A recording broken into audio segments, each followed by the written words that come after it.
All right, so we've got a little bit of an update today on Nintendo Switch 2 mouse mode. That is a new mode that we're going to see on the Nintendo Switch 2. You're going to be able to use the Joy-Con as a mouse. Now, one of the biggest things people are saying is it's not going to be that comfortable to use. I have used it.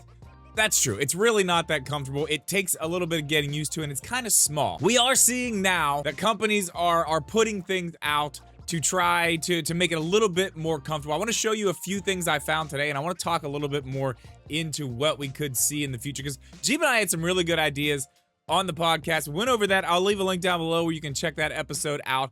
But I want to show you guys this. This is the first one I saw pop up, and this is from Skull & Co. They are now called Savage Raven. I'm not a huge fan of the new name, but let me refresh this here. This is what they have come up with. Now, there's the Joy-Con there, and you can see it's got like a little half mouse thing that it kind of slots into. Now, that's the first one of these that I've seen. It looks pretty good.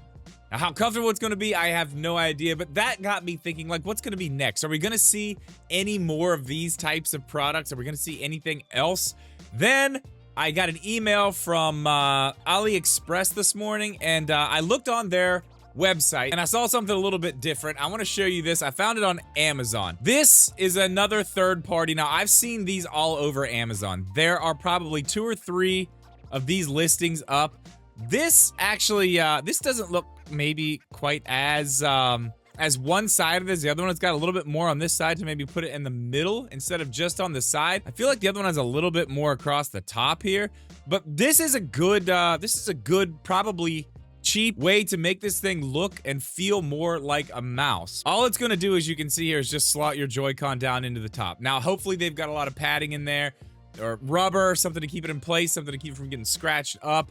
They don't have a price on Amazon. On AliExpress, they are listed at about $6.50, somewhere around there. This is a pretty decent solution. The only problem I see with these ones is right here. You do need to get to those face buttons. It's got a piece that's blocking one of the buttons, the Y button. That's going to be a problem because, as I said, I use this. You do use the buttons in mouse mode for Metroid Prime 4, so if you're going to use this in that mode, you're going to need to be able to get to all of the buttons. So that's a little bit of an issue with these. It says they don't know when they're going to be back in stock. My guess is they haven't come into stock yet. I don't even know if these are going to end up being a real thing just because of that reason. They may end up looking different. This is the only picture we have of them, but that's the other conversation I just want to have. We can talk about this in the comments. This video is going to be short, but seeing us have a place to put our Joy-Con in and make it like a mouse. Who's going to actually make the first mouse for this thing? Now, we talked about this a little bit, as I said, on the podcast. I feel like there are several candidates that we're going to see these from first. One of this, Jeeb and I both agree on, is 8-Bit Do. They already have a mouse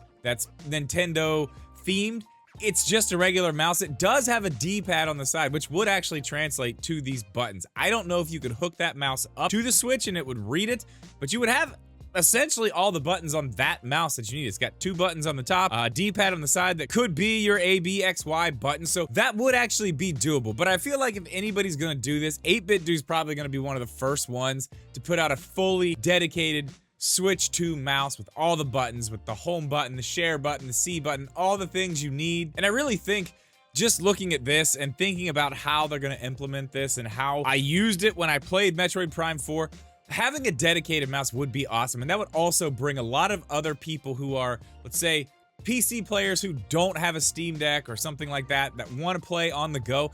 That gives them the option to also keep using keyboard and mouse if they're playing something like, I don't know, Fortnite. You can still use the same control setup, and we now know that Fortnite's going to run 60 and 120 on the Switch, so you're getting your frame rate too. Now, I know it's not crazy high frame rates like a lot of PC players really like, but still 120 at 1080, you know, handheld. If you're out, you can just set the screen up on a table with the kickstand, pop out your little mouse, and play. That's not a terrible way for somebody who's used to playing on mouse and keyboard to do it if they want to have a portable mode. I'm really interested to see how far they're going to take these things, these little Joy-Con attachments. This one is, like I said, the second one I've seen. The first one Skull & Co. has, which I think is actually a little bit better designed. Again, you're getting all the buttons open. You're gonna need those, but I would imagine these are just the first ones. We still have a long time until the Switch 2 actually releases. So let me know down in the comments what you think about all this stuff. Who do you think is gonna be the first one to actually put a fully dedicated mouse out for the Switch 2? My money's on 8-Bit Do. But that's gonna do it for this one, guys. As always, thank you so much for watching this video. Please leave a like. Make sure you are subscribed.